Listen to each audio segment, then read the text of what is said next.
Team UDF എന്ന് ഉറച്ചു പറഞ്ഞ VD സതീശന്റെ പോരാട്ടം തിരഞ്ഞെടുപ്പ് ഗോതകളിൽ മാത്രമായിരുന്നില്ല. ജനവികാരം മാനിച്ച ജനമനസ്സറിഞ്ഞ സതീശൻ പ്രതിപക്ഷ നേതാവായി നിന്നുണ്ടാക്കിയെടുത്തത് 10 വർഷം ഭരണമില്ലാതിരുന്ന ഒരു മുന്നണിയുടെ പ്രതീക്ഷകളെയാണ്. കോൺഗ്രസിനുള്ളിലെ പടലപ്പിണക്കവും ഗ്രൂപ്പുകളെയും പണ്ടത്തെ പോലെ കപ്പിനും ചുണ്ടിനുമിടയിൽ തനിക്ക് നഷ്ടമാക്കാമായിരുന്ന അർഹതപ്പെട്ട സ്ഥാനം VD പോരാടി തിരിച്ചുപിടിച്ചത് ആ ടീം UDFൽ ഒപ്പമുണ്ടായിരുന്ന അണികളും ഘടകകക്ഷികളുമാണ്. കോൺഗ്രസ് അണികളുടെ വികാരം മനസ്സിലാക്കാതെ പോയ MLA-മാരുടെ കൂട്ടത്തിനു മുന്നിൽ ജനങ്ങൾ ഇറങ്ങി നിന്നാണ് VD സതീശന് മുഖ്യമന്ത്രി കസേര പിടിച്ചുവാങ്ങി നൽകിയതെന്ന് പറയേണ്ടി വരും. ഹൈക്കമാൻഡിന് മുന്നിൽ ഇത്രയും ചർച്ചയും പ്രശ്നവും പ്രതിസന്ധി ഉണ്ടാക്കിയത് KC വേണുഗോപാലിന്റെ MLA-മാരെ വെച്ചുള്ള വിലപേശലാണെന്ന കാര്യത്തിൽ തർക്കമില്ല. പക്ഷേ ജനവികാരവും ജനങ്ങളുടെ ആവശ്യവും തള്ളിക്കളയുന്ന തരത്തിലൊരു തീരുമാനം രാഹുൽ ഗാന്ധി എടുക്കില്ലെന്ന് ഒരിക്കൽ കൂടി ജനങ്ങൾക്ക് ബോധ്യപ്പെടുത്തുന്നതാണ് കോൺഗ്രസ് ഹൈക്കമാൻഡിന്റെ നിലപാട്.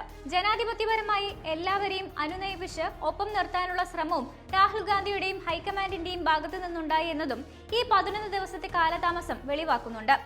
ആരെയും പിണക്കാതെ ഒപ്പം നിർത്താനുള്ള കോൺഗ്രസ് നേതൃത്വത്തിന്റെ ശ്രമവും ജനവികാരം മാനിച്ചുള്ള തീരുമാനവും രാഹുൽ ഗാന്ധിക്കും ഹൈക്കമാൻഡിനും കൂടുതൽ സ്വീകാര്യത നൽകുന്നുമുണ്ട്. VD സതീശന്റെ ഒറ്റയാൾ പോരാട്ടത്തിന് ജനങ്ങൾ നൽകുന്ന പിന്തുണ സാധാരണക്കാരായ കോൺഗ്രസ് പ്രവർത്തകരും നൽകുന്നുണ്ട്. ഗ്രൂപ്പിനതീതമായി വളർന്നു വന്ന മുഖ്യമന്ത്രി കസേരയിലേക്ക് എത്തിയ നേതാവ് എന്നതും സതീശന്റെ ജനസ്വീകാര്യതയ്ക്ക് കാരണമാണ്. ഗോഡ്ഫാദർമാരില്ലാതെ ഗ്രൂപ്പിന്റെ ഭാഗമാകാതെ പാർട്ടിയെ വളർത്തിയ നേതാവ് എന്നതാണ് കോൺഗ്രസുകാർക്ക് VD സതീശനോടുള്ള സ്നേഹത്തിന് പിന്നിൽ. ഗ്രൂപ്പുകളിൽ നടത്തി സ്ഥാനം നേടുന്ന കോൺഗ്രസ് നേതാക്കന്മാരോടുള്ള എതിർപ്പ് കൂടിയാണ് കോൺഗ്രസ് അണികൾ സതീശനോടുള്ള സ്നേഹം ഉയർത്തി കാണിച്ചുകൊണ്ട് വെളിവാക്കിയത്.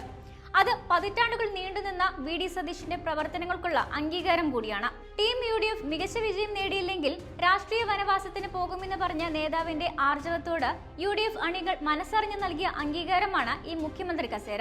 1964 മെയ് 31-ന് എറണാകുളം ജില്ലയിലെ നെട്ടൂരിൽ വടശ്ശേരി ദാമോദര മേനോന്റെയും വിലാസിനി അമ്മയുടെയും മകനായാണ് VD സതീശന്റെ ജനനം. വിദ്യാർത്ഥി ജീവിതകാലത്ത് തന്നെ രാഷ്ട്രീയത്തിൽ VD സതീശൻ ഉണ്ടായിരുന്നു. പനങ്ങാട് ഹൈസ്കൂളിൽ സ്കൂൾ ലീഡറും പിന്നീട് തേവര SH കോളേജിൽ യൂണിയൻ ഭാരവാഹിയുമായി പൊതുരംഗത്ത് അദ്ദേഹം സജീവമായി. MG സർവകലാശാല യൂണിയൻ ചെയർമാനായും NSU ദേശീയ സെക്രട്ടറിയായും VD സതീശൻ പ്രവർത്തിച്ചു. നിയമബിരുദധാരിയായ അദ്ദേഹം ഒരുപാട് കാലം അഭിഭാഷകനായി പ്രാക്ടീസ് ചെയ്തിട്ടുണ്ട്. KPCC രാഷ്ട്രീയകാര്യ സമിതി അംഗം കൂടിയായ അദ്ദേഹം നിയമസഭയുടെ പബ്ലിക് അക്കൗണ്ട് കമ്മിറ്റി, എസ്റ്റിമേറ്റ് കമ്മിറ്റികളുടെ ചെയർമാൻ സ്ഥാനവും വഹിച്ചിട്ടുണ്ട്.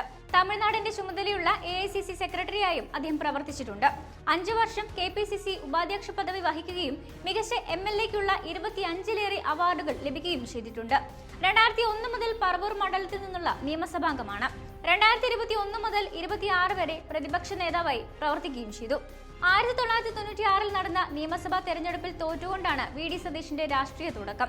പിന്നീട് 2001-ലെ നിയമസഭാ തിരഞ്ഞെടുപ്പിൽ ഇടതുമുന്നണി സ്ഥാനാർത്ഥിയായിരുന്ന KM ദിനകരനെ 7792 വോട്ടിന് തോൽപ്പിച്ച് ആദ്യമായി നിയമസഭയിലെത്തി.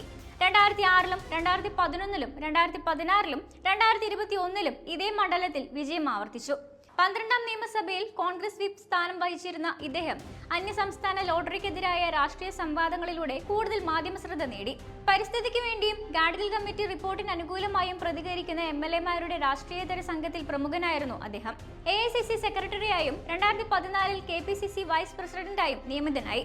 2026 ഏപ്രിൽ 9-ന് നടന്ന നിയമസഭാ തിരഞ്ഞെടുപ്പിൽ പറവൂർ നിയമസഭാ മണ്ഡലത്തിൽ നിന്ന് 11,376 വോട്ടിന്റെ ഭൂരിപക്ഷത്തിലാണ് അദ്ദേഹം MLA-ആയി തിരഞ്ഞെടുക്കപ്പെട്ടത്.